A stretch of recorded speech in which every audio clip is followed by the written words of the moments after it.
Je crois que ma lumière fait des trucs bizarres. Et j'espère que mon micro va marcher là. Ouais, bonjour et bienvenue sur la Minute Mad. Vous êtes sur une vidéo libraire à domicile. Et je vais vous parler d'un livre qui n'est pas encore sorti au moment où je tourne. Ceci peut-être au moment où vous le verrez. J'ai triché parce que j'avais pas la vraie couverture. Et je voulais faire une photo Insta. Tada! Donc j'ai triché, j'ai imprimé une fausse couverture.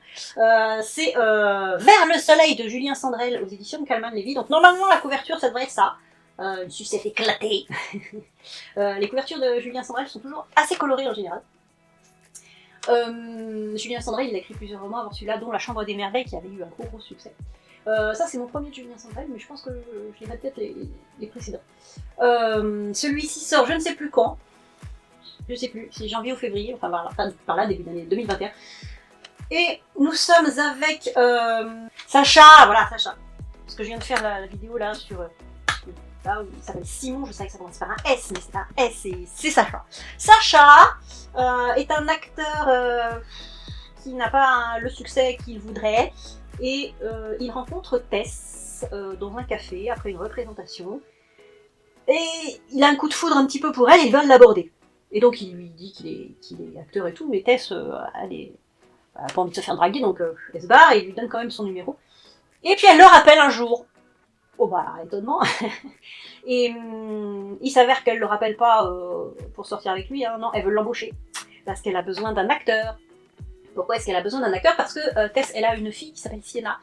Et elle a pas de papa. Et Tess voudrait que Sacha fasse en sorte de lui raconter des histoires sur son papa, genre je suis son frère, je suis ton oncle et j'ai bien connu ton papa forcément, et il se passait ceci, il se passait cela et tout. Bon bref, elle l'embauche entre guillemets pour qu'il raconte à sa fille l'histoire d'un papa imaginaire entre guillemets. Voilà, et on les laisse comme ça, et on les retrouve 3 ans plus tard. Ils sont pas devenus une famille, mais voilà, ils s'entendent très très bien. Et ils partent en vacances ensemble, c'est-à-dire que Sacha part devant, on va dire, ils vont en Italie, et puis Tess va les rejoindre un peu plus tard, elle fait une escale chez une amie chez elle à Gênes. Ce qu'il faut savoir, c'est que en 2018, c'est ça 2018 je crois, il y a eu un grave incident à Gênes, il y a le pont de Gênes qui s'est écroulé. Mais c'est une histoire vraie. Et dans ce roman-là, il est question de cet accident-là, de ce désastre-là, parce qu'il y a eu pas mal de morts et de blessés. Et bon, vous vous en doutez hein, de ce qui va se passer. Tess étant à Gênes, elle se retrouve sous les décombres du pont qui s'est écroulé, pendant que Sacha est en vacances avec Sienna. Le souci, c'est que Sacha n'est pas le papa de Sienna, et que à un moment donné, ça va poser problème. Mais Sacha tient beaucoup à Sienna, il tient aussi à Tess. Et il se retrouve embarqué dans une histoire un peu folle, il s'y attendait pas du tout, à devoir, entre guillemets, protéger Sienna d'éventuelles personnes qui voudraient la récupérer et qui ne la connaissent pas finalement.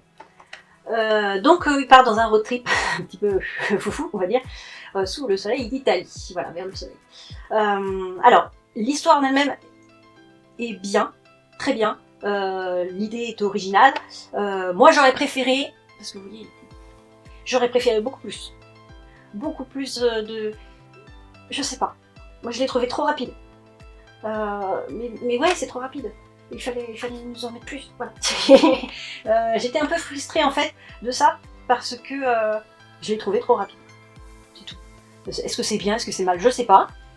Mais j'aurais aimé plus de profondeur. Alors, je vais pas dire que les personnages manquent de profondeur, parce que on est beaucoup en introspection. Hein. On a l'introspection de tous les personnages principaux, surtout Sacha, forcément. Mais est-ce qu'il y avait trop d'introspection et pas assez d'action, peut-être? C'est peut-être ça, je sais pas. J'aurais préféré plus, voilà, c'est tout. Mais sinon, l'histoire en elle-même est très bien, c'est très émouvant aussi, effectivement, il y a du suspense. Pas comme dans un roman policier, mais il y a du suspense quand même. Voilà. Mais voilà, si pour moi, alors je sais pas, parce que je l'ai lu bien avant sa sortie, voire des mois, il y a peut-être eu des corrections depuis, il y a peut-être eu des ajouts, hein, je n'en sais rien, peut-être. Je vais pas trop m'avancer non plus, je vais pas dire qu'il manque des trucs, alors que si ça se trouve, il a été retravaillé depuis. Voilà, c'était ma sensation, d'après cette épreuve non corrigée, voilà, qui est sortie bien avant sa sortie officielle. Voilà, je ne sais pas si vous avez déjà lu du Julien Sandrel. Si oui, dites-moi, parce que moi c'était mon premier, donc je ne sais pas. Dites-moi si vous avez lu les précédents. Il y a eu Les Étincelles, il y a eu La Chambre des Merveilles, etc. Voilà, je ne sais pas. Pouce, abonnement, commentaire, partage et tout ça et tout ça. Et sur ce, bonne lecture.